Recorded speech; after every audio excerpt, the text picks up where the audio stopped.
और भारत सरकार से कहता हूं, अपने देश के प्रधानमंत्री जी से कहता हूं कि कादियानी जितने भी अब तक जो पाकिस्तान से आते हैं, जो कमजोर उठे वो तूफान की तरह उठे और उस मरदूत को जहन्नुम रसीद करके आए कि मोहम्मद रसूलुल्लाह की जगह कोई और कबूल नहीं।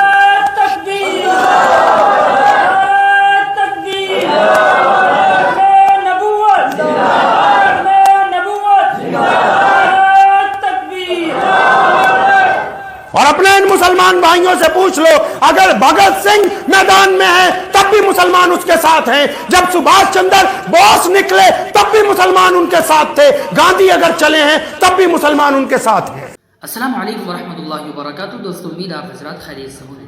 दोस्तों, आपका खैर मकदम है हमारे channel MH Qayyum viral topics पर। दोस्तों, आज की इस वीडियो में मैं आप हजरात के सामने शाही इमाम पंजाब मौलाना उस्मान लुधियानवी साहब का एक बेहतरीन बयान लेकर के हाजिर हुआ हूँ। इस बयान से आपको बहुत ज़्यादा मालूमात हासिल होगी और बहुत ज़्यादा आपको फ़ायदा भी होगा। दोस्तों, इस बयान को तवज्जो से सुनिएगा। चलिए मैं भी आपके साथ इस बयान को सुनता हूँ और आप भी मेरे साथ साथ इस बयान को सुनिए। नबी अब न आएंगे जुल्ली बरोजी, न रंगे सुरख न रंगे फिरोजी, नबूवत का दावा करेगा जो मौजी, ये रंग होंगे उसके कमाने के रोजी। न ख़त्मे नबूवत पे हो जिसका ईमा, न ख़त्मे नबूवत पे हो जिसका ईमा, है फासिक व फाजिर मुजस्सम शैतान।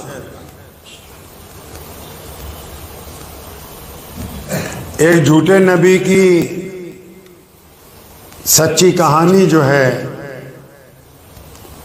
वो दुनिया के सामने आज से 1 सदी कबल औलमा लुधियाना ने आश्कार की थी। एक वक्त था जब हमारे देश में अंग्रेज का साम्राज्य था और अंग्रेजी साम्राज्य के दौरान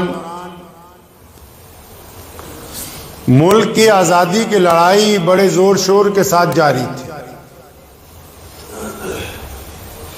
बंगाल की खाड़ी से लेके कश्मीर के बर्फपोश पहाड़ों तक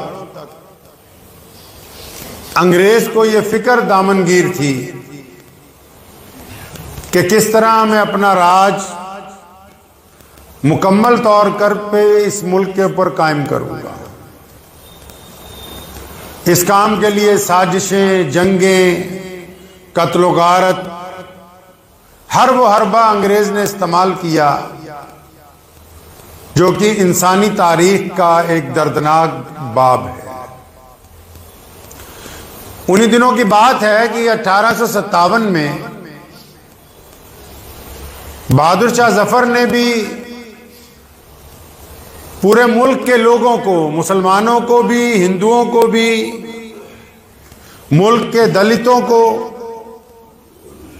और बाकी तमाम तबकों को इस बात पर लामबंद किया कि हम लोग इकट्ठे होकर अंग्रेज के खिलाफ एक बार फिर लड़ेंगे और उसे इस मुल्क से बाहर निकालें, जिसे हिंदुस्तान का इतिहास 1857 की जंग आज़ादी कहता है और अंग्रेज के पिट्ठू उसको 1857 का गदर कहते हैं। 1857 भारत की पहली जंग आज़ादी। कुछ मुअर्रिख उसको कहते हैं कि 1857 बगावत हुई थी। बगावत नहीं थी, वो अपने मुल्क में अपने ही लोगों का राज स्थापित करने के लिए लड़ी गई पहली जंग थी जो अंग्रेज के खिलाफ इस धरती के ऊपर देश के सभी लोगों ने, जिसमें मुसलमान भी थे और गैर मुस्लिम भी थे, सब ने लड़ी। लेकिन उस जंग में एक बात अंग्रेज को चुभ गई। वो बात ये चुभी कि 1857 की जंग आज़ादी में मुसलमान जिस तरह आज मुल्क में माइनॉरिटीज में हैं, अल्पसंख्यक हैं, तो उस वक्त भी तो अल्पसंख्यक ही थे।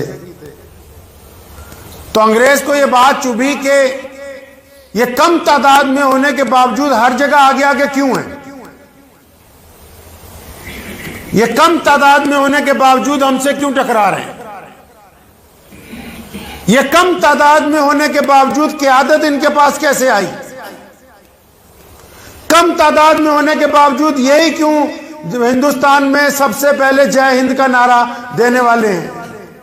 कम तादाद में होने के बावजूद सबसे ज्यादा शहादतें ये क्यों दे रहे हैं? 1857 की जंग आजादी में अंग्रेज को इस बात की तकलीफ महसूस हुई कि ठीक है, मुल्क में हमारा कब्जा नाजायज है, ये मानते हैं कि हमने 7 समुंदर पार आके भारत के ऊपर कब्जा किया, लेकिन और भी कौमें हैं और मुसलमान जो हैं ये सबसे आगे क्यों आजादी की लड़ाई में? तो मलका एलिजाबेथ जो फर्स्ट थी, उसने एक कमीशन अपॉइंट किया। उसने अच्छे अच्छे दानिश्वरों की, प्रोफेसरों की, अपने मुल्क के बड़े बड़े कैबिनेट के मिनिस्टरों की ड्यूटी लगाई कि इस बात के ऊपर रिसर्च करो कि ये मुसलमान भारत की जंग आजादी में इतनी कुर्बानियां क्यों दे रहा है, क्यों ये हर एक के साथ खड़ा हुआ नजर आता है, क्यों ये अपने देश में हर एक का साथी बना हुआ है।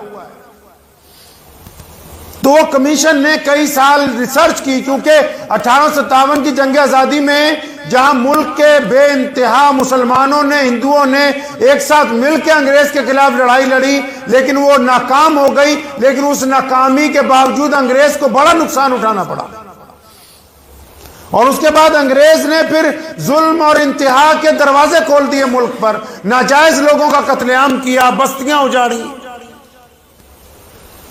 तो उस दौर में अंग्रेज ने ये रिसर्च करवाई कि ये जो मुसलमान हैं, कम से कम इनको ही देश की आजादी से अगर अलग कर दिया जाए तो फिर हो सकता है कि हम अपने टारगेट को अचीव करें। मतलब जो हमने सोच रखा है कि 400-500 साल इस मुल्क में राज करेंगे, तो हो सकता है कि हम वहां तक पहुंच जाए।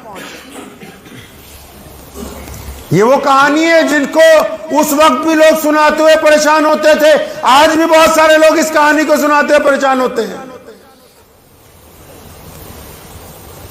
अंग्रेज ने रिसर्च जब शुरू की तो उसके रिसर्च स्कॉलरों ने रिपोर्ट पेश कर दी एक साल में। उन्होंने कहा कि ये जो मुसलमान हैं, ये जो माइनॉरिटीज के अंदर हैं, ये इसलिए भारत की जंग आजादी में सबसे आगे हैं क्योंकि इनके जो नबी हैं हजरत मोहम्मदुर रसूलुल्लाह सल्लल्लाहु अलैहि वसल्लम, उनका हुक्म है कि अहले ईमान जुल्म को बर्दाश्त नहीं करेंगे। अहले ईमान जिस मिट्टी पर रहेंगे उस मिट्टी की हिफाजत करेंगे, जिस जमीन के ऊपर रहेंगे उस जमीन की हिफाजत करेंगे, जिन लोगों के साथ होंगे उनके मुखलिस होंगे, जिन पड़ोसियों के साथ रहते होंगे, खा उनका मजहब कोई भी हो, अपने पड़ोसी के हमदर्द बनकर रहेंगे। तो जब ये रिपोर्ट मलका एलिजाबेथ को मिली तो परेशान हो गई, कहने लगे वो मोहम्मद सल्लल्लाहु अलैहि वसल्लम कौन है? पता लगा मुसलमानों के आखिरी नबी है। कहां रहते हैं? वो पता लगा उनके दुनिया से पर्दा किए हुए 1450 साल हो गए। क्या अच्छा, क्या जो वो कह गए उसको कोई बदल सकता है? तो उन रिसर्च स्कॉलर्स ने कहा नहीं, ऐसा नहीं हो सकता कि मोहम्मद अलैहिस्सलाम ने जो हुक्म जारी कर दिया हो, उन्होंने जो बात कह दी हो, उसको कोई बंदा तब्दील नहीं कर सकता। मुसलमान अपने रब के साथ अपने रसूल को अपनी जान से ज्यादा अजीज समझते हैं। अंग्रेजों के लिए फिक्र की बात थी कि एक कौम अपने देश के लिए कुर्बानियां अपने मजहब के हुक्म के मुताबिक दे रही है। एक कौम अपनी मिट्टी के लिए कुर्बानियां अपने अल्लाह उसके रसूल की मोहब्बत में दे रही। एक कौम अपने हमवतनों के साथ, चाहे वो मुसलमान हैं, चाहे वो हिंदू हैं, चाहे वो सिख हैं, चाहे वो दलित हैं, चाहे वो जैनी हैं या बोधी हैं, वो इसलिए उनके साथ खड़ी है क्योंकि इस्लाम ने उनको कहा कि जिनके साथ दोस्ती का हाथ बढ़ा दिया गया, जिनकी दीवार तुम्हारे घर की दीवार के साथ बन चुकी है और जिस मोहल्ले में तुम इकट्ठे पैदा हुए हो, तुम उनके साथ कभी बेवफाई ना करना, उनके साथ खुददारी और मोहब्बत के साथ सारी जिंदगी गुजारना। ये मोहम्मदुर रसूलुल्लाह कह गए। अंग्रेज शातिर है, उसको फिक्र हुई कि अगर ऐसा ही चलता रहा तो ये इस देश के मुसलमान इस देश की अक्सरियत के साथ मिलके हमें जड़ से उखाड़ के फेंक देंगे, हमें यहां टिकने नहीं देंगे। तो मलका ने पूछा इसका कोई हल बताओ, कोई हल बताओ कि हम ये चाहते हैं कि सिर्फ मुसलमान कुछ अरसे के लिए इस जंग से अलहदा हो जाएं। इनके लिए कोई ऐसी चीज तैयार करो कि मुसलमान भारत की जंग आजादी से पीछे हटे। मुसलमानों के लिए कोई ऐसा फितना लेके आओ, कोई ऐसी नई शोषा लेके आओ। तो उन लोगों ने कहा कि हमें वक्त दीजिए। फिर रिसर्च स्कॉलर दोबारा मलका के पास पहुंचते हैं। उन्होंने जाके कहा हाँ, मुसलमानों में हमने एक बात देखी है, अगर इनको कहीं अल्लाह के रास्ते में भेजें, अगर इनको दीन के मामले में भेजें, अगर ये अपने दोस्तों की मदद के लिए जाएं तो ये पीछे नहीं हटते, खा पीछे कुछ भी हो जाए। लेकिन अगर कोई इनके नबी अलैहिस्सलाम के खिलाफ कुछ कर दे तो ये सारे काम छोड़ देते हैं, पहले मोहम्मद रसूलुल्लाह सल्लल्लाहु अलैहि वसल्लम की इज्जत और नामूस की तरफ चल पड़ते हैं। कि हमें पता लग गया कि ये सिस्टम चल कहां से रहा है। तो आखिर मलका एलिज़ाबेथ ने हुक्म दिया कि ठीक है, तो फिर ऐसा करो कि एक डुप्लीकेट नबी बनाओ ताकि मुसलमान उस डुप्लीकेट नबी के पीछे लग जाएं।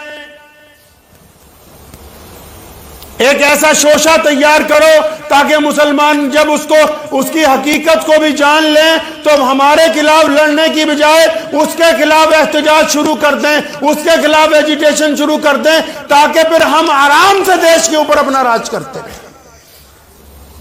ये जो मैं आपको कहानी सुना रहा हूं, ये सिर्फ इस्लाम की नहीं है, इस देश की, हमारी मिट्टी की जंग आजादी की भी ये कहानी है। ये उन गद्दारों की कहानी है, ये उन बेईमानों की कहानी है, ये उन मिल्लत फरोशों की कहानी है, ये उन जलील लोगों की कहानी है कि जिनकी वजह से हमने 200 साल बाद आजादी हासिल की है। अगर वो गद्दारी ना करते, अगर वो बेईमानी ना करते, अगर वो अपना ईमान ना बेचते तो आज से 100 साल पहले देश आजाद हो जाता और आज हम जिस जगह पे हैं इससे 100 साल आगे ज्यादा तरक्की कर रहे होते।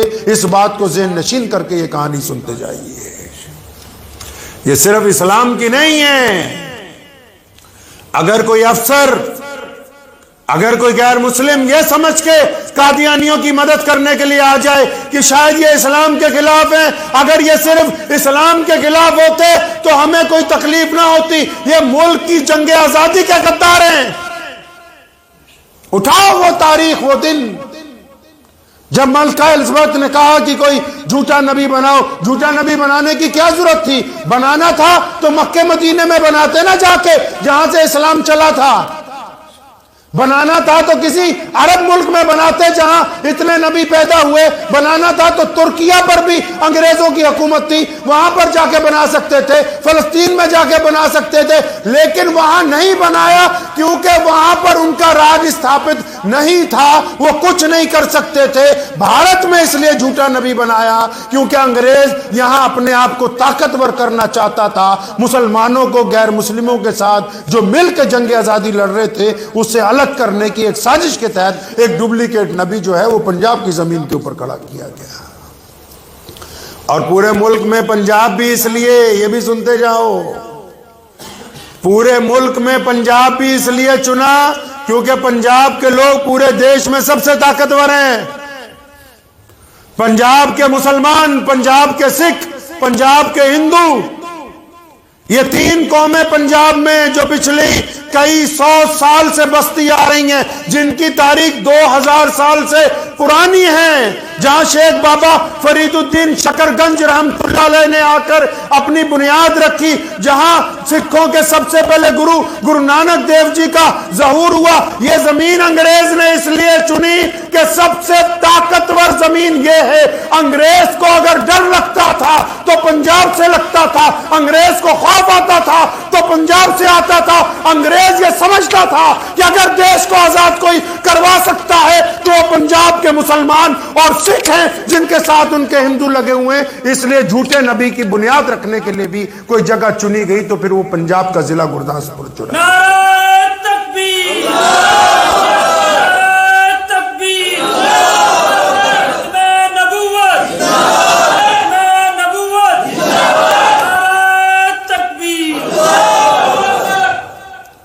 तो फिर क्या हुआ? अंग्रेज ने कहा पंजाब के गवर्नर को कि एक झूठा नबी तैयार करो। अब गैरतमंद लोग, आपको पता गैरतमंद लोग जो होते हैं वो अपना ईमान नहीं बेचते।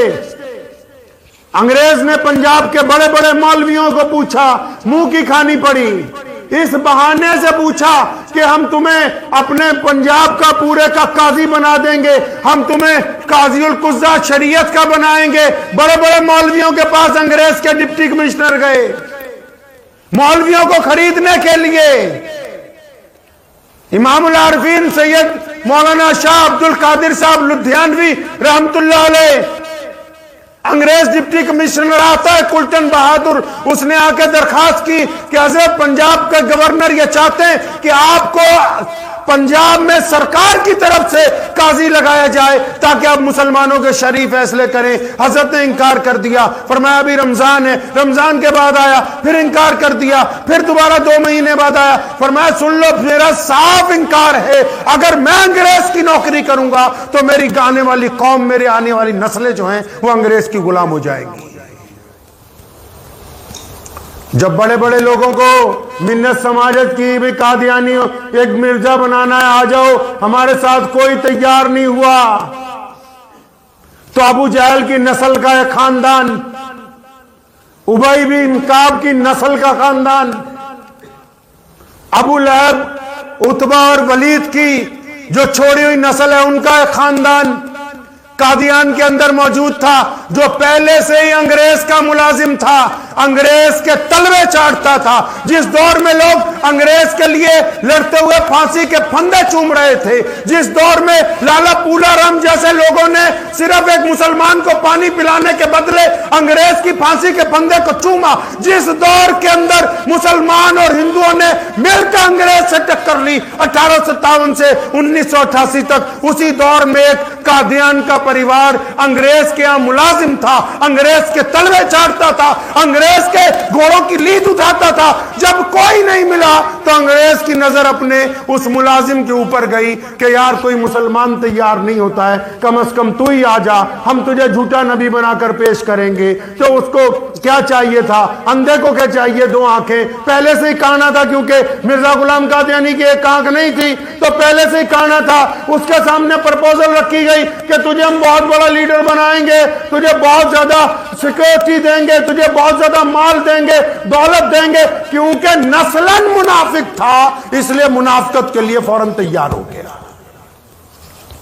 फौरन तैयार हो गया मुनाफिकत के लिए। अब जब मुनाफिकत के लिए तैयार हुआ, अंग्रेज ने उसे कहा नहीं नहीं, अब क्योंकि तू अनपढ़ है, 4-5 जमातें पढ़ा हुआ है, तेरे बस की बात नहीं है।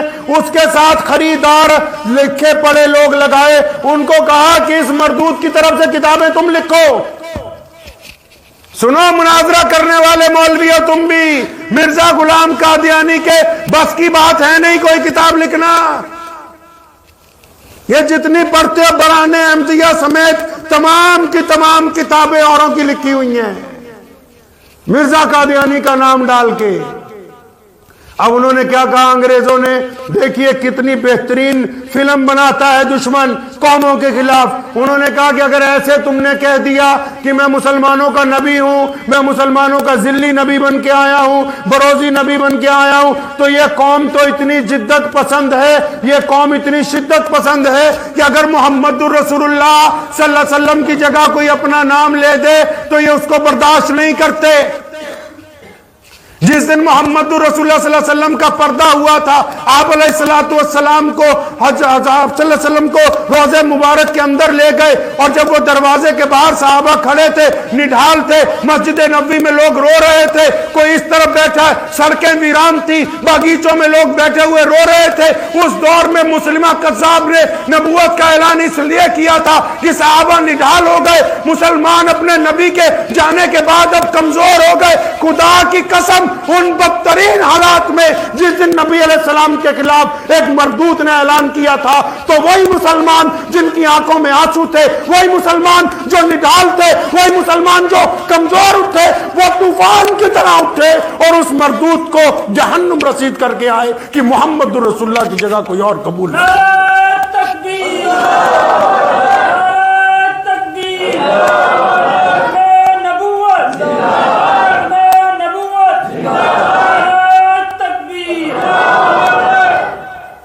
तो अंग्रेज ने क्योंकि सारा तारीख पढ़ रखी थी, उसने कहा नहीं नहीं, अगर डायरेक्ट कह दोगे कि तुम मोहम्मद रसूलुल्लाह की जगह नबी बन के आ गए हो, फिर तो मसला खराब हो जाएगा सारा।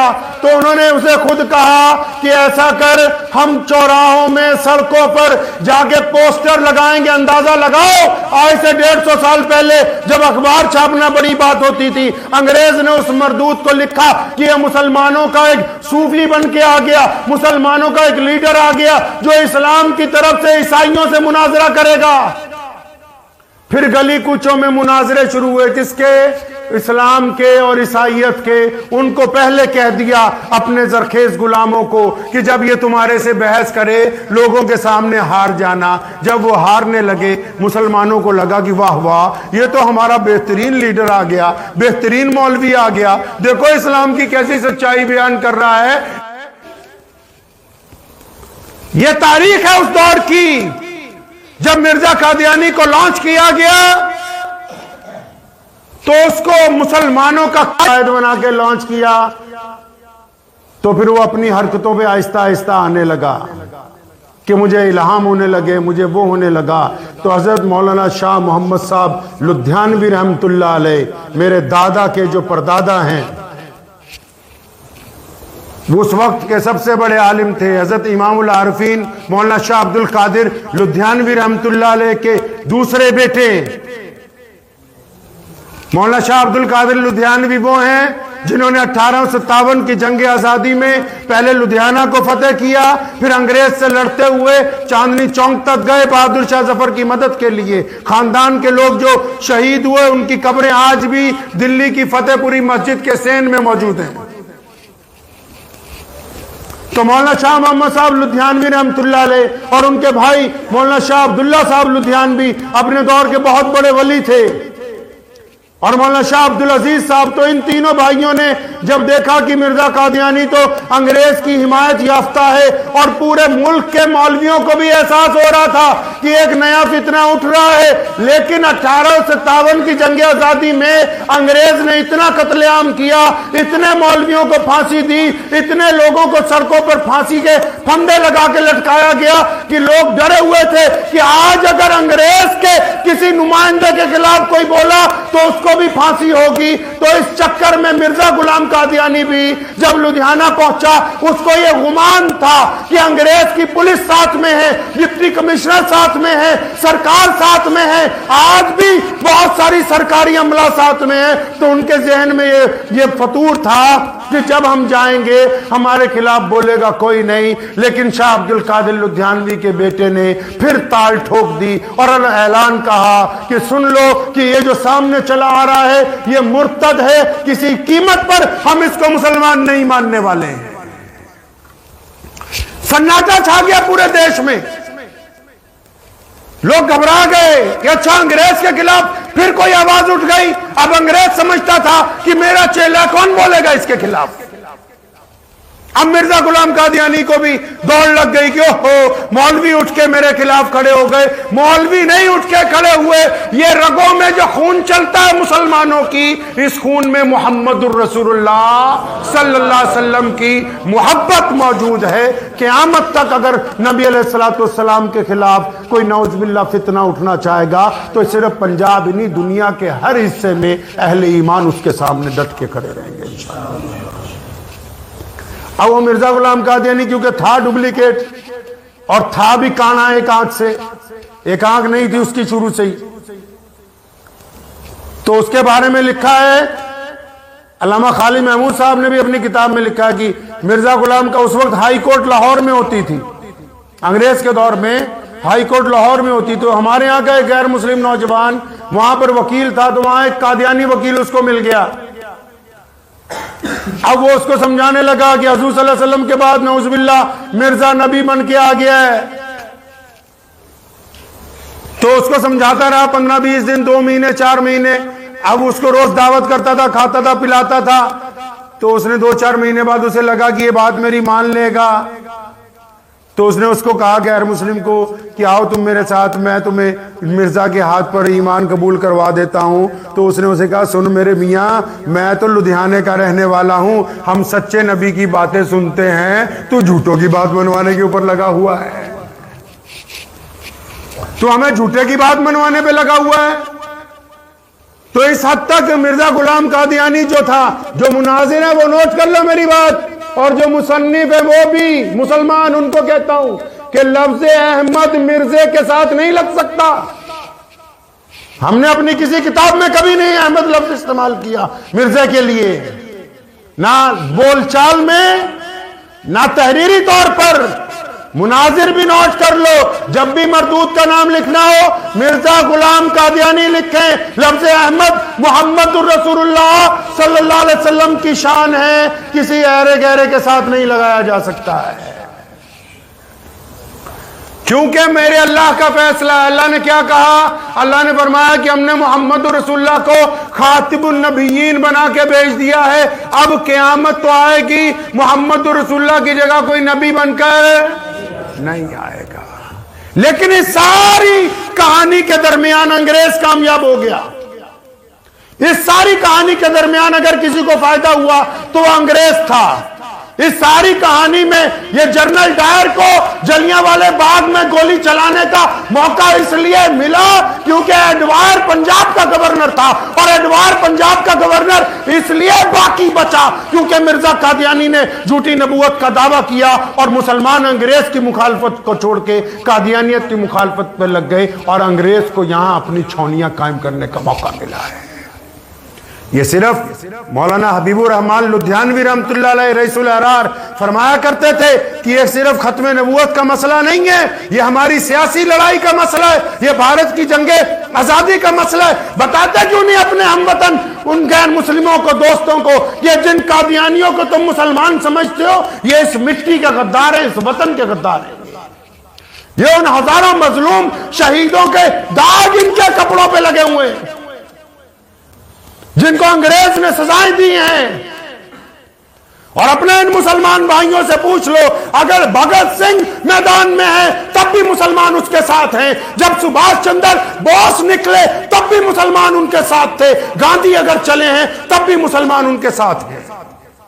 कोई हिस्सा ऐसा नहीं छोड़ा मुसलमानों ने अपने देश की आज़ादी के लिए। लेकिन कादियानियों की यह साजिश उस दौर में कामयाब हुई कि वो अंग्रेज को ताकत देने में उन्होंने पहला काम यह किया, मिर्जा कादियानी ने, सुनो चैलेंज है उसके चेलों को भी, मिर्जे ने 150 किताबें, 150 रिसाले लिखे। किस बात के लिए? भारत के मुसलमानों को यह कहने के लिए कि मलका एलिजाबेथ एक अच्छी औरत है, इसके राज को कबूल कर लो। 150 किताबें, 150 इश्तिहार इस काम के लिए छापे कि तुम जिस देश की आजादी की बात करते हो ये मत करो, अंग्रेज का राज अच्छा है। आज जो भी अफसरान, जो भी सरकारें कादियानियों को वीजा देती हैं, हिमायत करती हैं, उनको चाहिए कभी देश का इतिहास उठा के पढ़ें, कभी पढ़ो इनकी करतूतों को। अगर ये मुसलमान होते तो हम इनकी मुखालफत ना करते। ये इस्लाम के नाम पर धब्बा हैं जिन्होंने अपने आप को मुसलमान कहा, दर हकीकत ये अंग्रेज की वो नाजायज औलाद है जिसने इस देश के खिलाफ साजिश में अपना किरदार अदा किया है।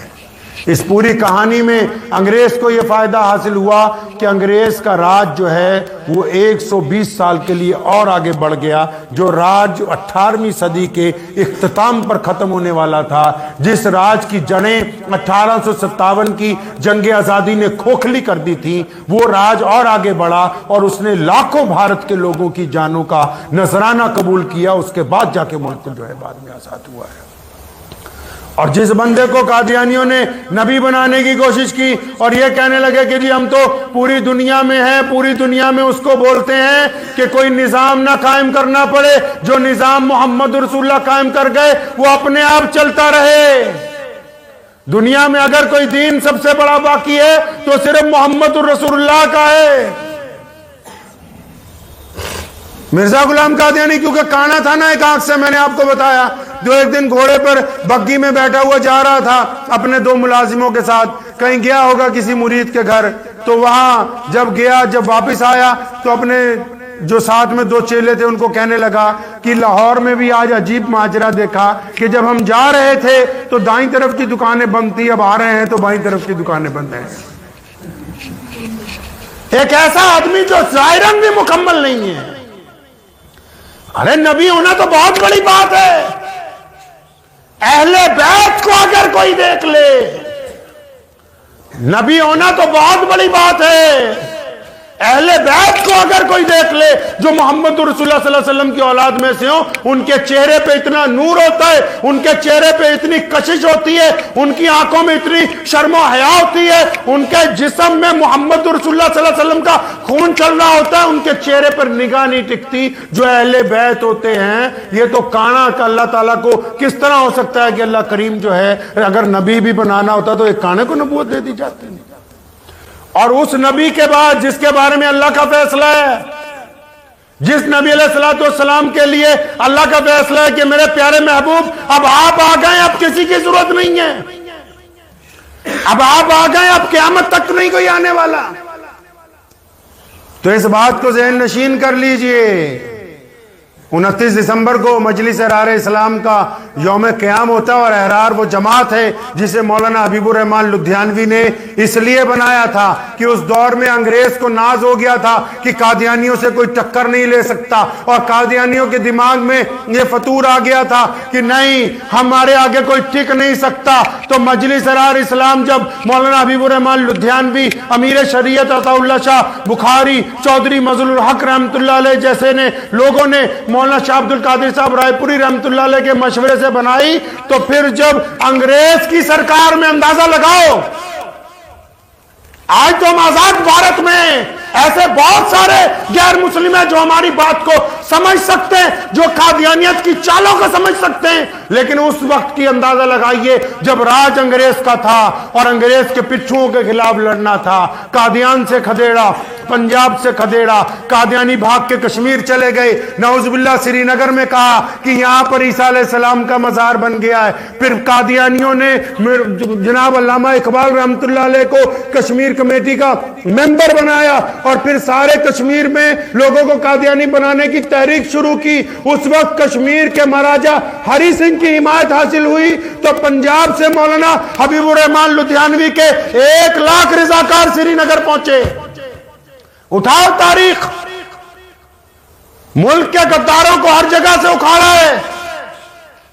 अंग्रेज ने खुद लिखा है, दारुल अदम बोलते हैं अंग्रेजों की पार्लियामेंट को। उसमें अधिवेशन जब हुआ पार्लियामेंट का सन 1936 का, तो उस वक्त रिचर्ड ने यह नुमाइंदा बन के एक कागज पेश किया कि इस बात के लिए कंडेम्ड करो कि भारत के जो अहरार हैं, भारत में जो मजलिस एहरार इस्लाम के लोग हैं, वो कादियानियों को परेशान कर रहे हैं, वो हमारे उन चेलों को परेशान कर रहे हैं जो लोगों को हमारी तरफ बहकाते हैं। तो इनके खिलाफ एक बड़ी फौजी कार्रवाई जो है होनी चाहिए। ये कानूनी दस्तावेज हैं, गर्चे वो मेमोरेंडम हमारे खिलाफ था, लेकिन तारीख में वो इस बात का गवाह रहेगा क़यामत तक कि हमने हर दौर में मुहम्मदुर रसूलुल्लाह सल्लल्लाहु अलैहि वसल्लम के ताज खत्म नबूवत की हिफाजत के लिए आगे बढ़ के कुर्बानियां पेश की हैं।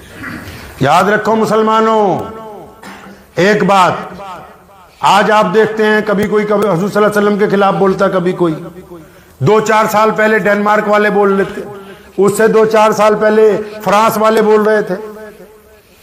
कभी सोचो ठंडे दिमाग से, कहानी आपने सुन ली, ये इस्लाम में प्यारे मोहम्मद अलैहिस्सलाम के खिलाफ ही क्यों बोलते हैं?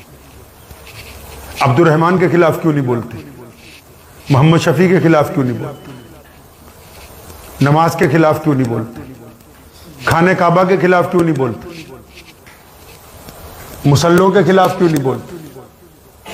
अरे पूरी दुनिया की इस्लाम मुखालिफ ताकतों को ये बात पता है कि इस्लाम का सारा निज़ाम, टोटल निज़ाम, ईमान, नमाज, रोज़ा, हज, ज़कात, किबला, कुरान, मक्का, मदीना, पूरी दुनिया की मस्जिदें, अजानें, ये उस वक्त तक है जब तक हमारा ताल्लुक मोहम्मद रसूलुल्लाह सल्लल्लाहु अलैहि वसल्लम, जब तक हम मोहम्मद रसूलुल्लाह सल्लल्लाहु अलैहि वसल्लम से जुड़े हुए हैं, तब तक ये सब है। वो जड़ के ऊपर वार करते हैं, उनको पता है कि अगर एक मुसलमान नौजुबिल्लाह मोहम्मद रसूलुल्लाह सल्लल्लाहु अलैहि वसल्लम के नाम पर पीछे हट गया तो बस फिर अब इसका ईमान गया, इसका किबला गया, इसका कुरान गया, इसका काबा गया, इसकी रिश्तेदारियां गई, क्योंकि उनको पता है कि जब तक मोहम्मद रसूलुल्लाह सल्लल्लाहु अलैहि वसल्लम के ये साथ जुड़ा हुआ है, दुनिया की कोई ताकत भी लेके आ जाएंगे, इसको अपनी जगह से हिला नहीं सकती है। सन 1947 से पहले एक फौज में बहुत बड़े अफसर थे मुसलमान, पंजाब में। तो जिस गांव में रहते थे वहां एक कादियानियों का खानदान रहता था। उन्होंने अपनी लड़की का रिश्ता भेजा। लड़की बड़ी पढ़ी लिखी थी, अफसर भी चाहता था कि मेरी इससे शादी हो जाए, तो लेकिन वो कादियानी थी लड़की। तो उन्होंने उस अफसर को जाके समझाना शुरू किया कि तू अगर कादियानी बन जाए तो हम तो अपनी लड़की का निकाह कर दो। माना नहीं, तो ये अपने मौलवियों को 2-4 को रोज लेके गए। उनको सुना रहा हूं ये किस्सा, जिनके जहन में यह बात है कि नौजुबिल्लाह बात सुन ली जाए किसी मुर्तद की। तो कादियानियों का एक बंदा उनके पास गया, बड़ा चरब जुबान था। उसने जाके उस अफसर को कहा कि मैं नहीं कहता कि मिर्जा अल्लाह का नबी है, नौजुबिल्लाह, तुम ऐसा करो, इस्तिखारा करो रात को, अगर तुम्हारा दिल कहे तो फिर तुम कादियानी बन जाना। वो माँ उनके जाल में आ गया, क्या लगा हाँ यार मैं ये काम ठीक है, मैं इस्तिखारा करूंगा। अब उसने इस्तिखारा किया तो नौजुबिल्लाह उसको ख्वाब में लगा कि मिर्जा कादियानी अल्लाह का नबी है। सुबह उठा, कादियानी बन गया, उस लड़की से शादी हो गई। अब जो मौलवी समझाने जाता है वो उसको यही बात कहता है कि मैंने तो किसी के कहने पर नहीं किया, मैं तो इस्तिखारा किया था। तो अल्लामा हजरत मौलाना मुफ्ती मोहम्मद यूसुफ साहब शहीद रहमतुल्लाह अलैह, बहुत बड़े बुजुर्ग गुजरे हैं, मुफ्ती यूसुफ साहब लुधियानवी शहीद रहमतुल्लाह अलैह। तो वो उस गांव में एक दिन गए, प्रोग्राम था कोई, तो गांव वालों ने बताया कि जनाब यहाँ वो बड़ा अफसर रहता है, कादियानी बन गया है, और जो समझाने के लिए जाता है बस वो कहता है कि मैं तो किसी के कहने पे नहीं बना, मैं तो रात को इस्तिखारा किया था इसलिए बन गया। हजरत ने फरमाया अच्छा मुझे उसके यहाँ लेके चलो। उसके घर गए, बहुत बड़े आलिम थे क्योंकि अपने दौर के मुजद्दिद थे, अपने दौर के बहुत बड़े मुसन्निफ थे, बहुत बड़े मुकर्रिर थे। तो जब उन्होंने देखा हजरत मौलाना मुफ्ती यूसुफ साहब लुधियानवी आए हैं तो उठ के खड़ा हो गया। हजरत ने उसको अपने पास बिठाया, फरमाया हाँ अब बता क्या बात है। कहने लगा जी मैंने ख्वाब में। फरमाया सुन अब मेरे से मसला बस एक ही सुनाना है और उसके बाद अगर तेरा दिल ना बदले तो फिर तू जहन्नुम में ही जाने वाला है। क्या हजरत बताओ क्या मसला है। फरमाया सुन, जिस दिन कादियानियों ने आके ये कहा कि तू इस्तिखारा कर ले और अगर इस्तिखारे में आ जाए कि मिर्जा नबी है तो आ जाना, नहीं आए तो नहीं। फरमाया जब तूने इस्तिखारे के लिए हाँ की थी तू उसी वक्त ईमान से खारिज हो गया था। इस्तिखारा एक गैर मुस्लिम ने किया है, मुसलमान ने नहीं किया। मोहम्मद रसूलुल्लाह सल्लल्लाहु अलैहि वसल्लम की जात अक़दस पर नियत में शक पैदा हो जाना भी ईमान से इकरार। जब इतनी बात उस फौजी ने सुनी ना, अफसर ने पैरों में बैठ के इतना रोया, हजरत के पैरों में लेट गया, बार बार रोता रहा। फरमाया हजरत मैं तो दुश्मन के चुंगल में आ गया, मुझे पता ही नहीं लगा उन्होंने किस वक्त मेरा ईमान खारिज कर दिया। इसलिए याद रखो मुसलमानों, हर बात पर डिस्कस हो सकती है, मोहम्मद रसूलुल्लाह के दुश्मनों से कोई डिस्कस नहीं हो सकती है। कोई मुनाजरा नहीं, कोई शरीयत में मुनाजरे की जगह नहीं है, इस्लाम ने कहीं नहीं रखा। मुनाजरा होता तो सैयदना अबू बकर सिद्दीक रज़ियल्लाहु ताला अन्हु और उनके सहाबा मुस्लिमा बिन कज़्ज़ाब के आना जाते, जहां इतने हाफिज़े कुरान शहीद हो गए कि कुरान पाक को तरतीब करने की नौबत आ गई। तो याद रखें इस बात को कि मोहम्मद रसूलुल्लाह सल्लल्लाहु अलैहि वसल्लम की जो शान है, जो अजमत है, और भारत सरकार से कहता हूं, अपने देश के प्रधानमंत्री जी से कहता हूं कि कादियानी जितने भी अब तक जो पाकिस्तान से आते हैं, खासकर रबुआ से, पिछले 15 साल में 10 बार पकड़े गए हैं। जिनके पास से असला पकड़ा, कितनी बार हमने सरकार को लिख के दिया कि देखो फलां फलां मुकदमा दर्ज हुआ है, दहशत गर्दाना कार्रवाइयां ये करते हैं, नाम मुसलमानों का लगा देते हैं बाद में। तो जिनको आप वीजा देने के लिए तैयार होते हैं, पहले इनकी छानबीन करें, या के रेकियां करते हैं। लोग समझते हैं कि ये मुसलमान है, ये मुसलमान तो नहीं है, मुसलमानों के भेष में दुश्मन है हमारे मुल्क के। तो सरकार से भी कहना चाहता हूं, और जो हमारे हम वतन भाई जो हमारे मजहब की बुनियाद पर कई बार दुश्मन बन जाते हैं, नाराजगी का इजहार करते हैं, कि जी मुसलमानों ने ये नहीं किया, उनको भी कहता हूं, हम हो या तुम हो, हम तो इसी मिट्टी के बासी हैं, रहना तो हमने भी इसी देश में है, आपने भी हमारे चक्कर में किसी गद्दार के साथ ना खड़े हो जाना चाहते, हमारी मुखालफत में किसी गद्दार के मदद ना करने लगना, क्योंकि देश का कानून यह कहता है कि सियासी मुखालिफों को इज्जत दी जाएगी, अलग अलग सियासी पार्टी लोगों के लोग जो बात कहेंगे उनको इज्जत दी जाएगी, लेकिन अगर कोई देश से गद्दारी करेगा तो उसको कभी इज्जत नहीं दी जाएगी। गद्दारों के लिए कोई कानून नहीं कहता कि उनके साथ बैठ के बात करो। तो इसलिए इस बात की तमीज पैदा कीजिए कि गद्दार कौन है, अपने कौन हैं और पराए कौन हैं। दुआ कीजिए अल्लाह करीम मुझे भी और आप सबको भी इन बातों के ऊपर अमल करने की तौफीक अता फरमाए। वाखिर दावाना अनिल हम्दुलिल्लाहि रब्बिल। दोस्तों उम्मीद है शाही इमाम पंजाब मौलाना उस्मान लुधियानवी साहब का ये बयान आपको ज़रूर पसंद आया होगा। बयान पसंद आया हो तो वीडियो को लाइक शेयर और चैनल को सब्सक्राइब करना बिल्कुल ना भूलिएगा। चलिए मिलते हैं किसी और वीडियो में। वस्सलामु अलैकुम वरहमतुल्लाहि वबरकातुहू।